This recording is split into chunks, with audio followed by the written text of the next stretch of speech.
Boy covered with red marks whenever he returns home from school. As she drove him home from school, she gripped the wheel until her knuckles turned white. She tried not to let her son see how upset she was. When they got home, she gently asked him to show her his arm. His eyes met the floor as he lifted up his sleeve. And there it was. Plain as day. Whoever did this was going to pay. Tara Chavez had researched all the schools in the area of Phoenix before she had decided on Desert Cove Elementary. Her son Caden was a sensitive soul, and she wanted to make sure that he would be treated accordingly. With good-sized classes and a focus on children's well-being, Desert Cove Elementary seemed like the perfect fit. Tara felt satisfied that Desert Cove Elementary would be a good fit for her son, so she filled out the paperwork and promptly enrolled him. Little did she know, the school was about to do something that would make her sorely regret her decision and cause controversy online. It wouldn't be long before other parents were speaking out too. After a full term at the school, everything seemed to be going swimmingly, until it suddenly didn't. Little Caden excelled in his studies, made a lot of new friends, and loved all his teachers. But as Tara and her husband were about to find out, the teachers weren't the ones who they needed to keep an eye on. As usual, Tara picked Caden up from school. But when she saw his face, she knew that something was deeply wrong. Her thoughts immediately flew to bullying, and her blood began to boil. Regaining her composure, she cheerily asked Caden how his day had been. She had to get to the bottom of this now. Caden replied with a tense fine, and resumed gazing out the window. Tara gently asked if something had happened at school, but he didn't answer. Understanding that he didn't want to talk about it, she decided to give him space and continue with the conversation later with her husband. Then, she saw a jarring mark on his arm. Tara craned her neck over to try to see what was on her son's arm. At first, she thought it looked like dirt, but the closer she looked, the more she began to think otherwise. Whatever had made her son unhappy today was due to that mark. She just knew it. And she was about to be proven right. Tara's mind became full of suspicions. But instead of demanding that Caden show her his arm, she decided to focus on the road and deal with the issue when they got home. She gripped the wheel until her knuckles turned white, trying not to let Caden see just how upset she was. Whoever did this was going to pay. When they arrived home, Caden headed straight towards his room, but Tara stopped him.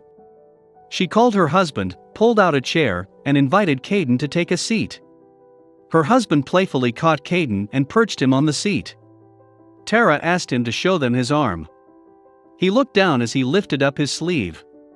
And there it was. What the school did to him. Plain as day.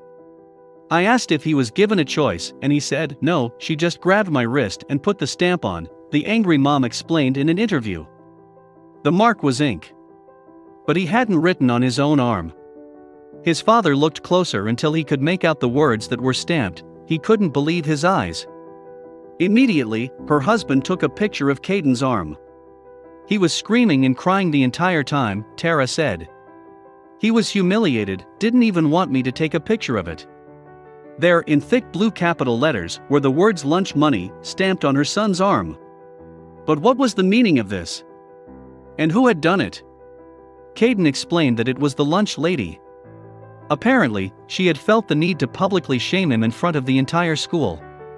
The more his parents heard, the angrier they became. The fact that her son felt so embarrassed by the stamp was the most concerning part. Why wouldn't the school send her a reminder via email if her son's account was running low? Angered, they posted this incident online. Was this right? It wasn't long before Tara's post about the stamp exploded online. It quickly racked up hundreds of comments and shares. And most parents were supportive, saying that Tara's anger was completely justified. Like, "Y'all couldn't send a note," her friend asked. "Y'all couldn't think for 2 seconds about the numerous references of branding someone as a stigma?" Shortly after the post went viral, Tara heard from them. What did they have to say for themselves?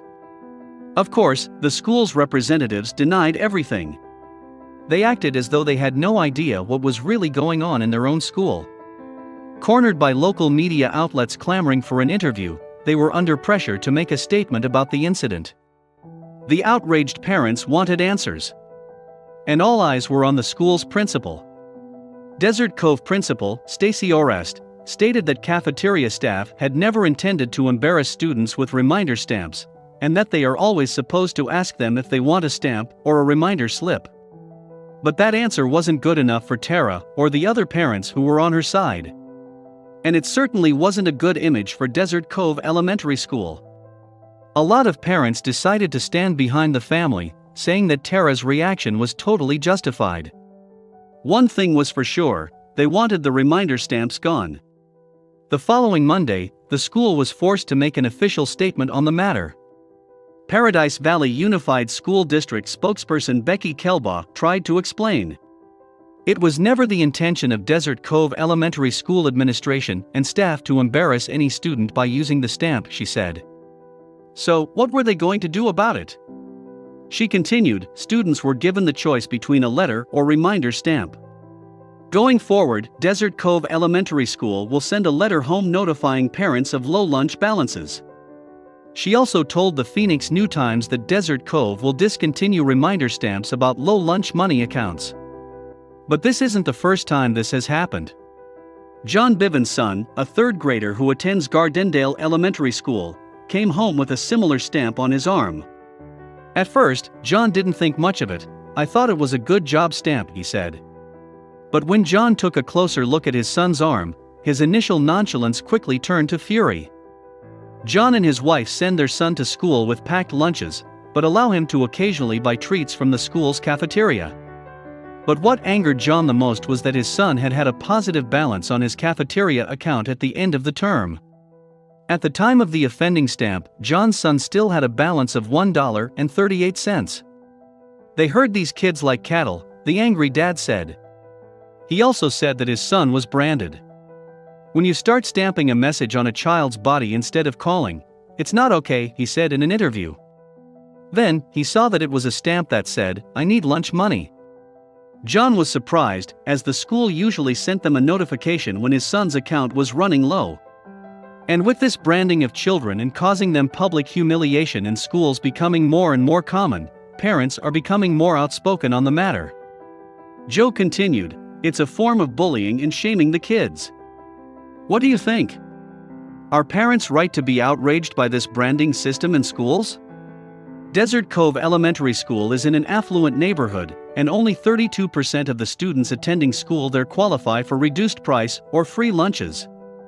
It's easy to see why students whose accounts are running low could feel a great deal of shame and embarrassment when they are singled out like this in front of their peers. Do you think this is fair?